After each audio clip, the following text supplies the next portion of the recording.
Ya, selamat pagi sudah kita lanjutkan lagi perbincangan kita bersama Pak Warsono, Kepala Perwakilan Bank Indonesia Provinsi Jambi.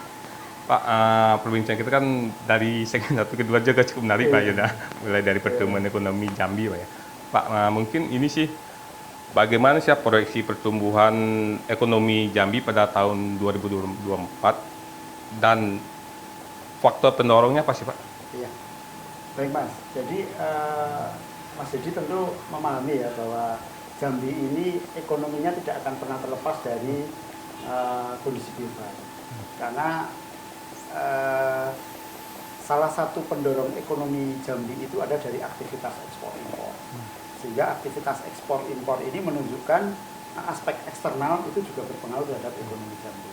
Sehingga ketika kita bicara ekonomi Jambi ke depan, kita tentunya perlu memperhatikan beberapa kondisi-kondisi global yang saat ini masih terjadi. Misalnya nih, kondisi geopolitik yang masih terus belum membaik, Timur Tengah yang masih bergejolak, kemudian di konflik Rusia dan Ukraina yang belum berakhir. Ini tentunya akan berdampak kepada harga-harga komoditas internasional. Misalnya ketika konflik Timur Tengah belum berakhir tersebut tentunya akan berpotensi untuk Kenaikan harga, ya. kenaikan harga komoditas minyak misalnya. Terus kemudian konflik dari Rusia Ukraina, kita tahu beberapa bahan baku pupuk itu berasal dari Ukraina, sehingga ini bisa menghambat produksi pupuk yang tentunya bisa menghambat pertanian. Katakanlah itu faktor-faktor yang salah satu contoh yang bisa mempengaruhi ekonomi di Indonesia ya. Termasuk kondisi pertumbuhan ekonomi di negara mitra dagang kita. Misalnya bagaimana sih pertumbuhan ekonomi di Amerika, bagaimana sih pertumbuhan ekonomi di Cina, India yang itu sebagai mitra dagang kita. Nah, kalau kita lihat data terakhir proyeksi dari beberapa lembaga internasional itu menyebutkan pertumbuhan di advance ekonomi khususnya di Amerika sudah memang baik. Tapi untuk Cina yang itu merupakan mitra dagang utama kita, itu pertumbuhannya kelihatannya masih melambat. Sehingga ini tentunya berpengaruh terhadap demand dari Cina terhadap komoditas-komoditas kita, misalnya CPO, batu bara dan sebagainya. Sehingga itu berpotensi untuk menghambat pertumbuhan ekonomi kita. Itu dari satu sisi ya, faktor globalnya. Nah, kalau dari sisi internalnya tentunya kalau terjadi produksi yang terhambat, misalnya iklim yang belum stabil, dulu ada El Nino, sekarang ada La Nina, terus masih ada potensi-potensi bencana yang mungkin masih menghantui, itu tentunya akan berpengaruh juga terhadap ekonomi Jambi ya. Nah, dengan mempertimbangkan berbagai hal di atas, termasuk itu tadi dari sisi yang mungkin menahan ya. Kemudian dari sisi yang mungkin bisa mendorong, tadi yang menahan pertumbuhan, nah sekarang yang mendorong pertumbuhan ekonomi misalnya apa? Pembangunan infrastruktur jalan tol, yang itu untuk mempercepat jarak tempuh bawa barang baik. Distribusi. Kemudian dari sisi transportasi juga mendorong pertumbuhan transportasi. Dari sisi tadi aktivitas terkait pariwisata mungkin juga bisa mendorong aktivitas pariwisata karena aksesibilitas semakin bagus. Nah, ini tentunya bisa menjadikan pertumbuhan ekonomi kita terdorong naik dengan beberapa asumsi-asumsi yang tadi saya sebutkan. Selain tentunya kita berharap juga ada perbaikan harga-harga komoditas ekspor kita seperti CPO dan batu bara. Sehingga dengan berbagai kondisi tersebut, kami memperkirakan ini pertumbuhan ekonomi Jambi di tahun 2024 ini akan berada di kisaran 3,85 sampai 3,65%. 3,85% sampai 4,65%. Itu kemungkinan proyeksi kami ekonomi kita akan berada di kisaran tersebut. Masih tumbuh positif. Namun kalau dibandingkan dengan tren-tren sebelumnya ya, kalau dibandingkan tahun lalu ya masih so-so, masih stabil lah. Karena tahun lalu sekitar 4,66% dan sekarang 3,85 sampai 4,65%. Nah, kita berharap akan dengan berbagai upaya sinergi dari semua pihak, kita berharap pertumbuhan ekonomi kita ya akan mendekati bias atas dari prediksi kami di 4,5-an sampai 4,6 lah, harapannya seperti itu ya. Tentunya ini perlu PR, perlu kerja keras kita semua ya, yang tentu bisa sampaikan dari semua pihak, semua kalangan lah Pak ya. Pemerintah, dunia usaha, akademisi, masyarakat, semua punya peran masing-masing dalam menjaga pertumbuhan ekonomi Jambi ini bisa tumbuh lebih baik. Terus Pak, apa sih Pak rekomendasi agar pertumbuhan Jambi ini tetap terjaga Pak untuk tahun 2024 ini Pak? Ya, mungkin kalau di tahun 2024 dan ke depan ini beberapa upaya yang perlu kita dorong, terutama kalau kita lihat dari sektor yang memiliki kontribusi besar dalam pertanian ya, dalam ekonomi Jambi khususnya di pertanian, maka kita perlu menjaga agar produktivitas pertanian kita tetap baik.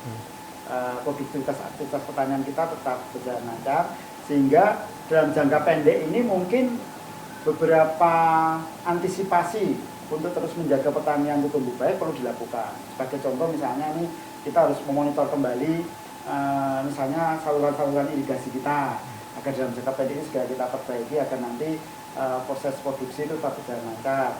Terus kemudian antisipasi terhadap bencana alam misalnya yang lalu mungkin itu sempat menjadikan panen gagal di beberapa tempat tuh, mulai sekarang harus mulai kita antisipasi agar itu tidak terjadi dalam jangka pendek itu ya. Kemudian dalam jangka panjang apa yang harus kita lakukan? Dalam jangka panjang kita melihat produktivitas perkebunan kita menurunkan, karena produksi perkebunan kita itu kan berasal dari kelapa sawit. Nah, dari kelapa sawit ini karena usia tanaman mungkin sudah tua sudah tua sehingga produktivitasnya turun. Nah, PR kita bersama adalah untuk mendorong peremajaan sawit rakyat itu kita didorong lagi agar ada peremajaan sawit kita, sehingga dalam jangka panjang nanti produktivitasnya akan semakin baik. Kan ya puasa sekitar 3-4 tahun tapi nanti produksi pertaniannya di perkebunan akan terus berjalan dengan baik. Itu dari sisi pertanian ya. Kemudian kalau dari sisi pertambangan, yang itu juga menjadi sumber utama pertumbuhan Jambi yang bobotnya 13% tadi. Rasanya proses penyelesaian jalur khusus batubara itu menjadi upaya jangka pendek yang harus segera kita lakukan, sehingga distribusi menjadi lebih baik. Ketika distribusi itu lebih baik, insentif produksi di tambang itu akan semakin tinggi, semakin baik, sehingga bisa berproduksi lebih. Nah, inti tentunya bisa mendekati kuotanya ya, kuota yang untuk Jambi. Nah, sehingga produksi tambang di Jambi ini akan pulih, dilengkapi dengan tadi distribusi yang baik. Itu yang perlu dilakukan di sisi tambang. Kemudian bagaimana dengan sektor yang lain di konstruksi, tentunya karena konstruksi ini juga komoditas sektor yang memiliki kontribusi besar dalam pertumbuhan ekonomi itu lebih dari 12% juga, sehingga kita perlu terus dorong bagaimana konstruksi itu tetap bisa jalan di Jambi. Tidak hanya konstruksi yang bersifat dari pemerintah tapi dari swasta. Konstruksi swasta misalnya kita mendorong bagaimana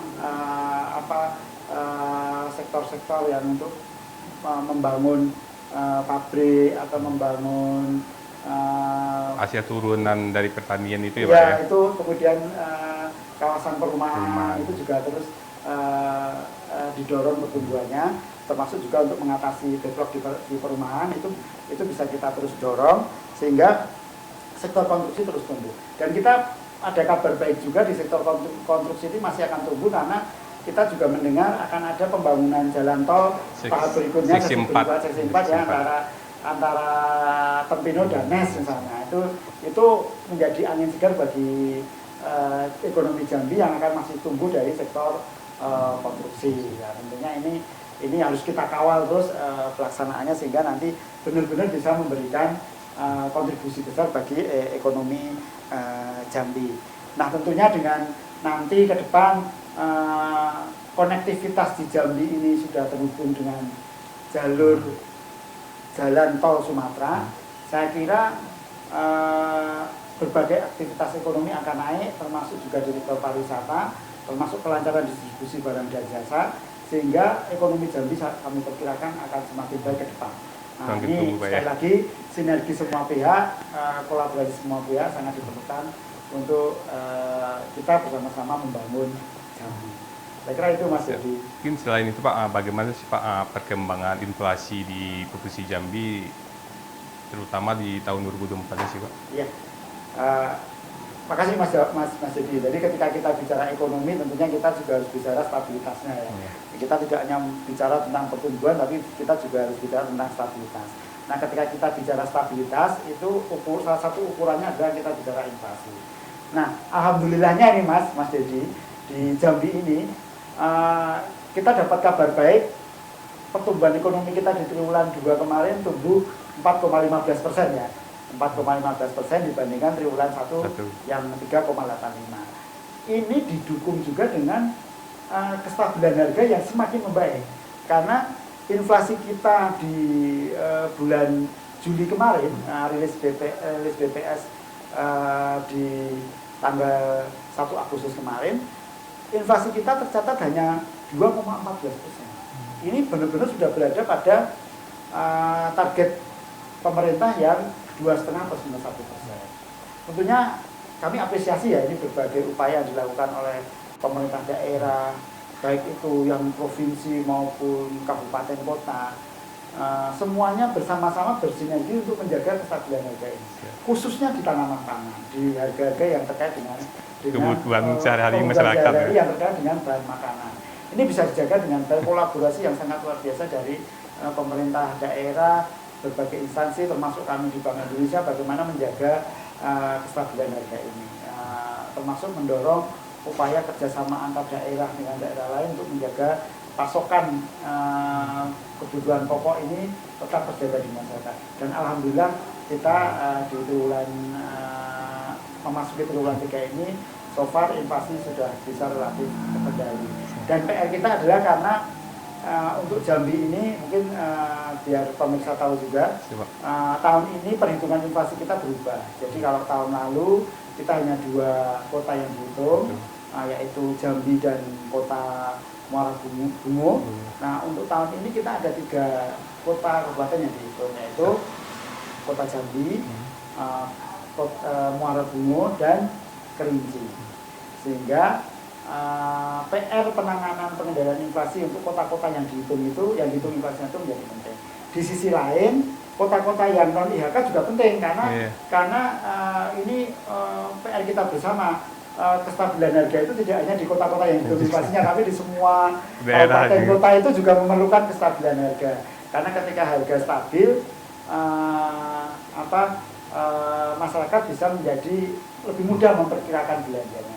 Jadi kita tidak ingin juga inflasi itu serendah-rendahnya ya. Nanti tidak ada insentif bagi dunia usaha, atau deflasi terus, kita juga tidak ingin. Tapi kita pengennya ada inflasi itu stabil, terjadi inflasi dalam rentang yang sudah kita tetapkan tadi, 2,5+/1%. Ini aman bagi dunia usaha karena dia bisa memperkirakan produksinya ke depan lebih baik.